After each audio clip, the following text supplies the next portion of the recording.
Press the button, build the tank. In today's video, we're going to be building a mystery fish tank with the help from our local pet shops.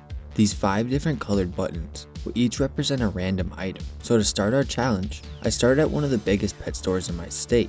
The store has hundreds of tanks to choose from. I found an employee and told him I needed his help choosing a mystery tank. So I gave him the buttons and went to browse what they had while we waited. They had a bunch of different sizes, small tanks, big tanks, even weird shaped ones too. They even had complete starter kits that literally include everything you need. So if you want to see me set one of these up, then let me know down in the comments. Anyways, the employee gave me back the buttons and I took them back to the Simply HQ. I placed the 5 buttons on the custom stand we built and went to spin our wheel. And we got blue. So let's see what we got. 29-gallon tank. So I went back to grab the tank and brought it back to the custom stand. A 29-gallon is actually the largest tank with water we've ever done. We have to see what type of substrate we'll be using. So I headed over to the next store and met with the owner, Henry. I told him I have a 29-gallon tank and I need some substrate. So I gave him the buttons and browsed what they had in stock. This store has some of the nicest microfish in the state and their plant selection is really good. Henry came back with our buttons and I took them back to the Simply HQ to spin our wheel. And this time we got green. So I went to the tank and we got sand. So I drove back to pick up our sand and Henry told me if this video gets 10,000 likes, he'll give us a mega tank for free. So I brought the sand back to the tank and placed a nice layer of it. This thick layer of sand will help with our next category, the aquascape. So I took our buttons to the fish farm and I love this place. They have hundreds of ponds filled with different fish. And after walking around, I found the employee and told them I had a 29-gallon tank with sand in it and we're going to need some plants and hardscape. So they took the buttons and I went to see what they had in stock. They categorized the fish by species to make shopping easy. I ended up finding this tank in the back filled with a bunch of fish. Once I was finished, I picked up the buttons and brought them back to the tank. Since we're choosing 2 buttons, then we'll need to spin the wheel twice, and I ended up getting red and green.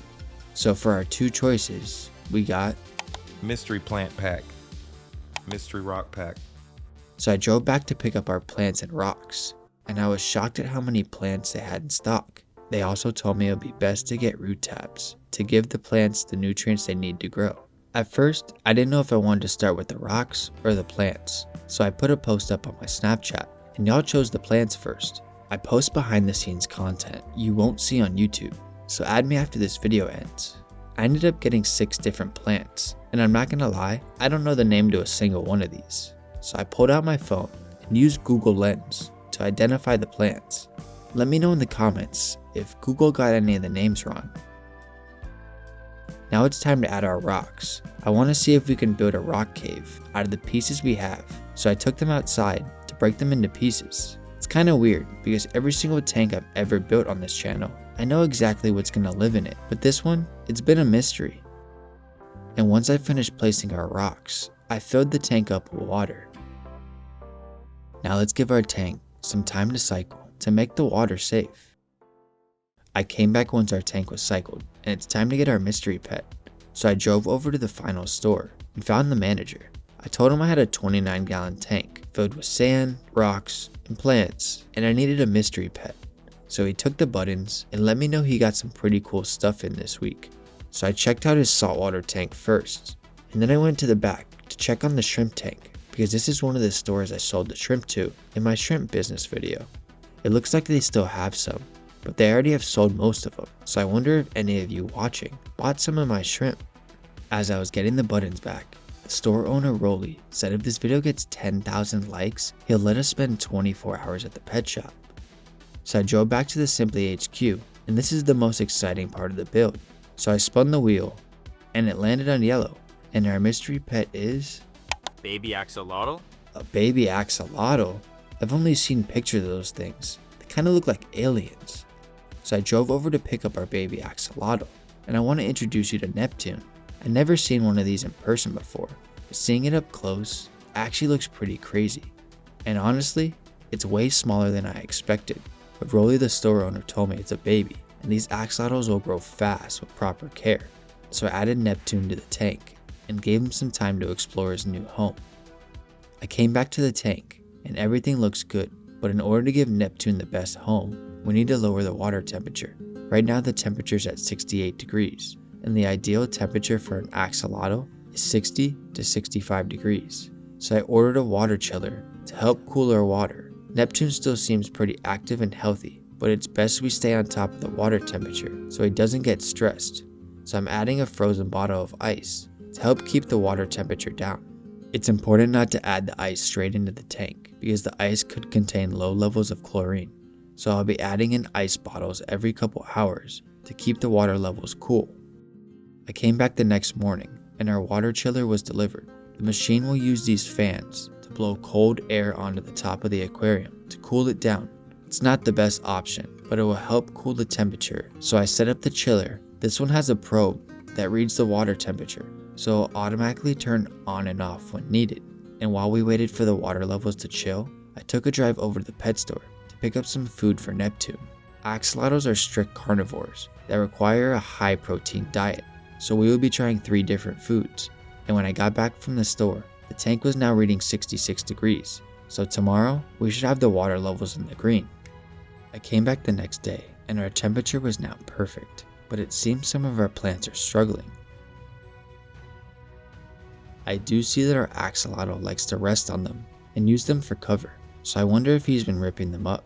It's probably best we do a quick cleanup of his tank before we feed his first food, so I'm going to use my water vacuum to remove the leaves all over the bottom of the tank, but I'm going to leave the floating ones because he likes to use them as cover. Once I finished cleaning his tank, I grabbed our first type of food, protein pellets. I dropped a couple of these in, and these sinking pellets are packed with the protein that provides just enough nutrients to our axolotl. I started with these because they're small and easy to eat, but axolotls don't have the best eyesight, so they rely on movement and scent to locate their food. So after a couple minutes, our axolotl located the pellets.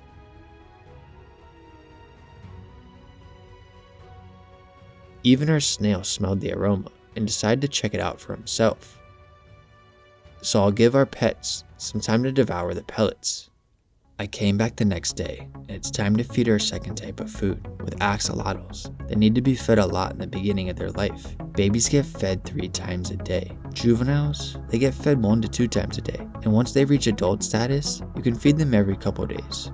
Right now, our axolotl is a tiny juvenile, so it's best we feed him 1 to 2 times a day, so we help keep him healthy.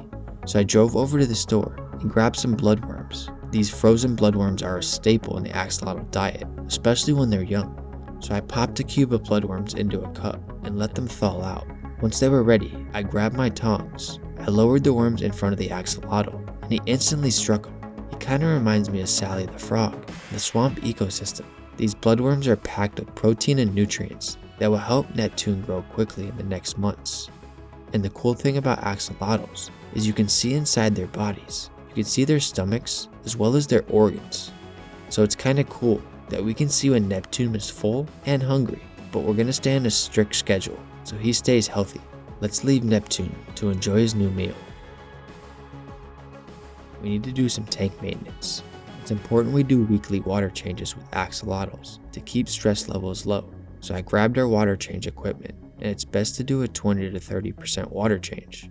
This will help reduce ammonia and nitrates from all the dead plants we had. And once we topped off the tank, it was time to get our third type of food, earthworms. So I took a drive over to Walmart and grabbed a container of worms from the fishing section. I used to always get these as a kid and catch small fish, so it's pretty cool our axolotl can eat them too. These worms are the best food for axolotls because they're highly nutritious, but this one is way too big for Neptune. So I cut it up into pieces and lowered it into the tank.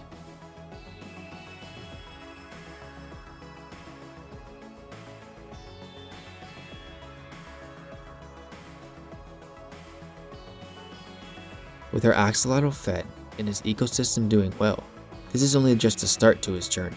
I will be documenting his life over the next 100 days and making an update video for you guys. So while you wait, watch one of these videos here.